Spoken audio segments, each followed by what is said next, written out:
오늘 우리에게 주시는 하나님 말씀은 사무엘하 7장 1절부터 9절까지의 말씀입니다.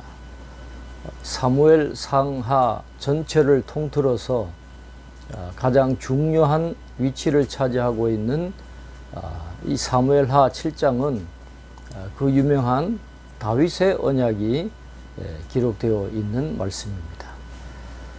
여호와께서 주위의 모든 원수를 무찌르사 왕으로 궁에 평안히 살게 하신 때에 왕이 선지자 나단에게 이르되 볼지어다 나는 백향목 궁에 살거늘 하나님의 궤는 휘장 가운데에 있도다.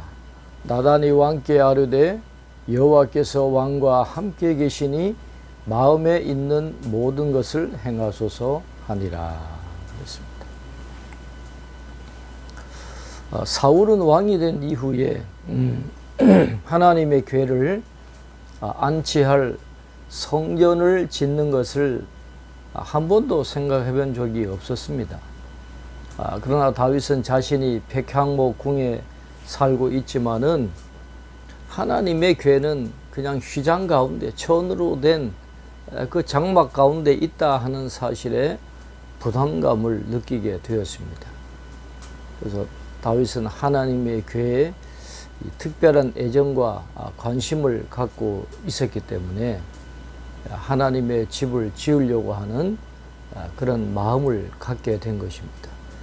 근데 여기서 주목할 것은 그냥 다윗이 그런 마음이 들었다고 해서 자기 마음대로 결정하고 자기 마음대로 행동한 것이 아니라 하나님의 종인 나단 선지자에게 물어보고 하나님의 뜻을 구하고 있다라고 하는 것이 중요한 의미를 갖고 있습니다. 1절에 보면 여호와께서 주위의 모든 원수를 무찌르사 그랬는데 이것은 아마도 다윗의 통치의 말기에 이루어진 사건을 기록하고 있는 것으로 볼 수 있습니다. 이 8장보다도 더 나중에 일어난 일인데 8장 앞에 7장에 기록되어 있는 것은 에스라서와 마찬가지로 연대기적으로 차례대로 역사적으로는 순서를 따라 기록한 게 아니라 주제별로 기록한 것이기 때문에 이런 모습이 나오고 있다 하는 것을 이해할 필요가 있겠습니다. 그러니까 나단은 하나님이 기뻐하실 것이라고 생각을 하면서 적극적으로 동조합니다. 하나님이 함께 계시니까 왕의 마음에 있는 대로 행하소서 그렇게 다윗에게 답을 줍니다. 그 밤에 여호와의 말씀이 나단에게 임하여 이르시되 가서 내 종 다윗에게 말하기를 여호와께서 이와 같이 말씀하시되 내가 나를 위하여 내가 살 집을 건축하겠느냐 그랬습니다. 다윗은 이 다윗의 마음을 좋게 생각하고 행하라 하고 했지만은 바로 그 밤에 하나님께서 나단 선지자에게 말씀하셔서 반대의 의사를 분명하게 표현하고 있음을 볼 수가 있습니다. 내가 이스라엘 자손을 애굽에서 인도하여 내던 날부터 오늘까지 집에 살지 아니하고 장막과 성막 안에서 다녔나니 이스라엘 자손과 더불어 다니는 모든 곳에서 내가 내 백성 이스라엘을 먹이라고 명령한 이스라엘 어느 지파들 가운데 하나에게 내가 말하기를 너희가 어찌하여 나를 위하여 백향목 집을 건축하지 아니하였느냐고 말하였느냐 그랬습니다. 하나님은 이 자신의 이 구원사를 성막 중심으로 그동안 이끌어 오셨고 이방 나라들과는 다르게 성전이 없어도 한 번도 섭섭하신 적이 없었다라고 말씀을 하고 있습니다. 이 장막과 성막이라고 하는 이 두 가지 용어는 둘 다 이동용 거처를 가리키는 말이다라고 이해하시면 되겠습니다. 다시 말씀드려서 하나님께서는 지금까지 고정된 집에 거하시지 않고 이동용 천막에 거해 오셨다 하는 것을 말씀하는 것입니다.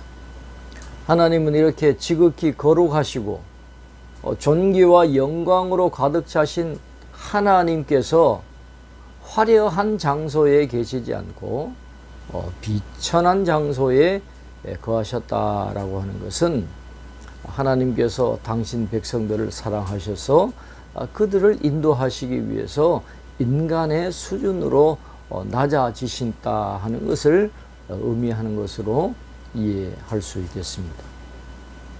이스라엘 자손과 더불어 다니는 모든 곳에서 내가 내 백성 이스라엘을 먹이라고 명령한 이스라엘 어느 지파들 가운데 하나에게 내가 말하기를 너희가 어찌 나를 위하여 백항목 집을 건축하지 아니하였느냐고 말하였나. 하나님은 한 번도 어느 사사이든지 어느 지파에게든지 이 성전 건축을 요구하신 적이 없다라고 분명하게 말씀합니다. 이게 중요한 것은 하나님은 겉으로 외향적으로 화려한 그런 것을 원하는 게 아니라 참된 예배, 우리가 내적인 성전을 짓고 하나님을 참되게 예배하는 그 백성이 되는 것을 하나님은 진실로 원하신다라는 것을 우리에게 가르쳐 주고 있습니다. 그러므로 이제 내 종 다윗에게 이와 같이 말하라. 만군의 여호와께서 이와 같이 말씀하시기를 내가 너를 목장 곧 양을 따르는 데에서 데려다가 내 백성 이스라엘의 주권자로 삼고 내가 가는 모든 곳에서 내가 너와 함께 있어 내 모든 원수를 내 앞에서 멸하였은즉 땅에서 위대한 자들의 이름같이 내 이름을 위대하게 만들어 주리라 그랬습니다. 하나님께서 비록 다윗의 그 성전 건축을 반대하셨지만은 그런 마음을 가지고 있었던 그 다윗을 주목하시고 그에게 축복을 선언하십니다. 그래서 이제 8절부터 17절까지 그 유명한 다윗 언약이 나오게 되는 것입니다. 오늘 이 본문에서는 하나님께서 두 가지를 약속하십니다. 임마누엘을 약속하십니다. 내가 가는 모든 곳에서 내가 너와 함께 있어. 임마누엘.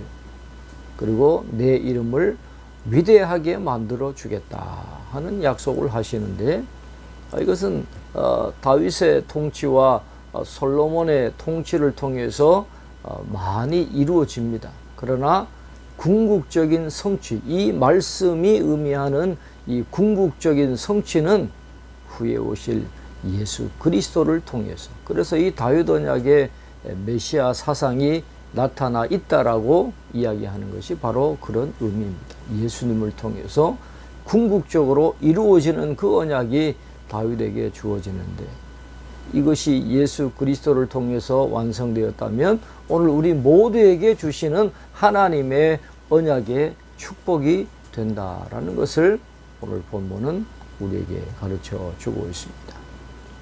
먼저 하나님께 묻는 이 다윗의 영성, 그리고 하나님의 말씀에 순종하고 하나님을 높여드리려고 하는 그 귀한 마음, 오늘 저와 여러분에게도 하나님께서 그런 마음을 주셔서 하나님의 영광을 드러내는 삶을 끝까지 살아갈 수 있는 저와 여러분이 될 수 있기를 바랍니다. 기도하겠습니다. 하나님 아버지, 하나님께서 다윗의 모든 대적을 물리쳐 주시고 또 그를 백향목 또 집에 거하게 하셨을 때에 다윗은 그곳에 안주하지 않고 하나님의 궤를 귀히 여겨서 하나님의 전 건축하기를 사모했습니다. 자기 마음대로 행동하지 않았습니다. 나단 선지자를 통해서 하나님의 뜻을 구하는 이 다윗의 모습을 주목하게 하시고 항상 하나님 중심으로 하나님께 여쭙고 하나님의 응답을 따라 하나님의 뜻을 이루어 나가는 삶을 살아갈 수 있는 저희들이 다 되게 축복해 주시옵소서. 하나님은 우리에게 외형적인 화려함을 구하지 아니하십니다. 우리가 하나님 앞에서 겸손하고 겸비하고 하나님의 말씀에 순종하는 믿음의 삶을 살아가고 참된 예배자가 되기를 원하시는 그 하나님의 뜻을 분명히 기억하며 다윗과 같은 영성을 갖고 살아가는 저희들 되게 도와주셔서 다윗 같은 마음을 품은 자들을 높여주시는 하나님의 은혜를 경험하며 살아가는 저희들이 다 되도록 축복해 주시옵소서.